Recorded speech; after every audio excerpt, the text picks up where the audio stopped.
안녕하세요, 여러분. 오늘 제가 탄수화물 이야기를 좀 해보려고 해요. 굉장히 재밌는 내용이 이 안에 들어있거든요. 보통 탄수화물 중독 이런 말 하면서 탄수화물을 많이 먹어서 당뇨병이 생겼다. 그런 말도 하고, 그런가 하면 또 요즘에 복합 탄수화물, 몸에 좋은 탄수화물, 그런 것도 어디선가 들어보셨을 수 있어요. 이게 탄수화물의 또 다른 모습인데요. 그 탄수화물이라는 용어부터 한번 정리해 볼 필요가 있어요. 탄수화물.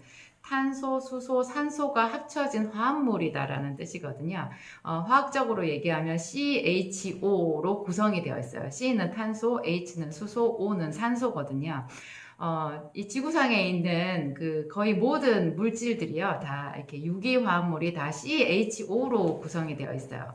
여기에 N이라는 것이 이제 질소인데요. 질소가 합쳐지면 이게 단백질이 되거든요. 우리가 보통 아는 포도당, 뭐 설탕 이런 것들 있잖아요. 이게 다 탄수화물의 가장 기본 구성 성분인 단당류로 되어 있는 거예요. 포도당은 한 개의 당으로 이루어진 단당류고요. 또 다른 단당류가 또 과당 같은 것이 있죠. 과일에 많이 들어있는 과당. 이 과당은 포도당보다 훨씬 단맛이 강한데요. 이런 포도당이나 과당 같은 것들이 이렇게 몇 개씩 합쳐지잖아요. 그런 거를 이제 다당류라고 해요. 다당류 중에서 예를 들면 당이 한 3개부터 10개 정도까지 합쳐진 것을 올리고당이라고 하는데, 여러분 마트에 가면 올리고당 이런 포장 많이 보셨죠? 그 올리고당은요, 우리 몸에 소화 흡수가 되지를 않아요. 그런데 이것이 장까지 내려가면 좋은 유산균들의 먹이가 되거든요. 그래서 장 건강에 굉장히 좋고, 또 이것이 어느 정도 단맛이 있어서 맛은 단데 포도당으로 흡수는 되지 않기 때문에 아주 건강에 좋은, 그런 잘만 활용하면 좋은 식재료가 될 수 있거든요. 인공 감미료로 들어가죠. 물엿하고는 또 조금 다르죠. 올리고당은. 올리고당도 또 프락토 올리고당이라는 것도 있고, 또 다른 올리고당 이렇게 성분이 있는데, 올리고당은 단점이 열을 가하면 단맛이 없어져요. 그리고 올리고당이 몸에 좋다고 하지만 조금만 많이 먹으면 장이 예민한 분들은 설사를 하기도 하죠. 올리고당 그런 이야기가 있고요. 또 올리고당보다 좀 더 많이 이렇게 당이 결합이 되면 그것이 섬유질이 돼요. 여러분, 섬유질이 탄수화물의 일종이라는 이야기 혹시 들어보셨어요?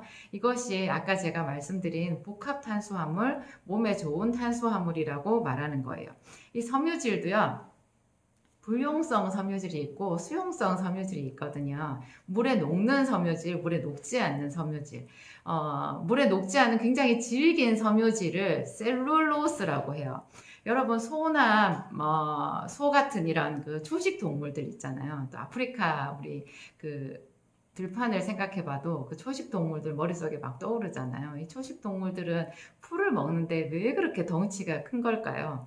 그것은 그 풀 속에 들어있는 셀룰로스를 소화시킬 수 있는 효소가 그의 몸에 많이 있기 때문에 그래요. 소는 위장이 4개나 있잖아요. 그래서 셀룰로스는 정말 소화 흡수가 안 되는, 그러니까 단당류가 한 3,000개, 그러니까 단당이 3,000개 정도가 엮어진 복합 탄수화물인데요. 사람은 도저히 이것을 소화를 못 시키거든요.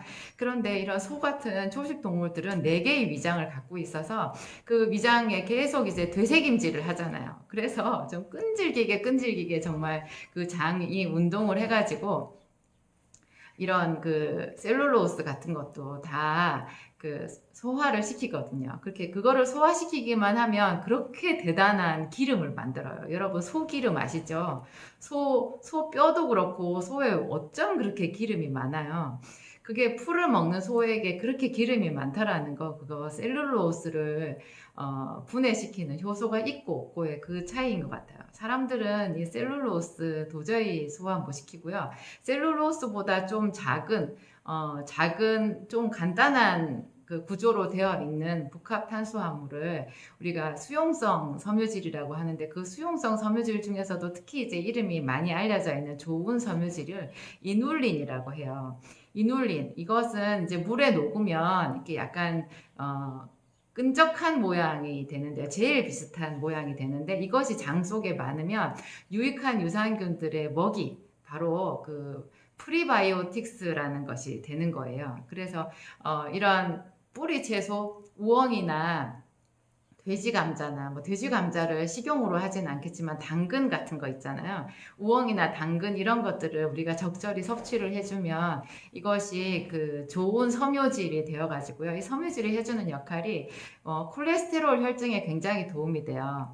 그러니까 담즙산을 이렇게 흡착을 시켜가지고 배설시키거든요. 이 담즙산이라는 것이 콜레스테롤로 만들어져요. 어느 정도 담즙산이 몸 바깥으로 배출이 되면 새로운 콜레스테롤을 계속해서 사용해야 되기 때문에 피 속에 있는 높은 콜레스테롤을 떨어뜨리는 효과가 있는데 그 콜레스테롤 중에서도 특히 중성지방 TG를 떨어뜨리는 데 효과가 아주 크다고 하거든요. 그래서 요즘에 이런 이눌린 같은 그 복합 탄수화물을 몸에 좋은 탄수화물, 심지어는 천연 인슐린이다 이런 말까지 하더라고요. 이런 이눌린은 단맛까지는 없지만 아까 말씀드린 올리고당 같은 것은 적당히 단맛도 있어서 우리 혀는 즐겁게 하면서 또 혈당은 올리지 않는 그런 고마운 작용을 하게 되어 있어요. 저는 이눌린을 천연 인슐린? 이것은 조금 과장이라는 생각이 들긴 하는데요. 그래도 이것이 장에 들어가서 배변도 촉진하고 또 좋은 유산균의 먹이도 되고 그래서 그 유산균들이 또 이런 이눌린을 먹고 또 우리 몸에 좋은 어떤 점액질 같은 이런 성분을 만들어내어서 적절히 장을 자극하기 때문에 장벽에 이상한 음식물 찌꺼기가 끼어 있는 것도 좀 많이 빠지게 해주고요. 해독에 상당히 도움이 되니까 아주 좋은 음식 재료라는 생각이 듭니다. 하여튼 가장 우리가 맛있게 먹는 제일 맛있게 먹는 설탕, 포도당 같은 그런 당분부터 도저히 씹어서 어떤 맛도 나지 않는 그런 셀룰로스 같은 그런 섬유질, 섬유소까지도요. 이것이 CHO라는 탄수화물로 하나로 연결된다라는 것은 정말 신기한 자연 현상이라고, 자연의 비밀이라는 그런 생각이 들어요. 우리 몸도 사실 탄수화물 아니겠어요? 우리 몸도 단백질, 탄수화물 뭐 이런 것으로 또 물로도 구성이 되어 있다고 하니까 우리도 자연의 일부라는 그런 결론도 나오는 것 같습니다. 우리가 이런 거 하나하나 조금씩 배워가지고 우리 몸을 건강하게 잘 관리할 수 있는 그런 힌트로 삼는다는 것 아주 좋은 일인 것 같습니다. 제 이야기 오늘 여기까지 하겠습니다. 감사합니다.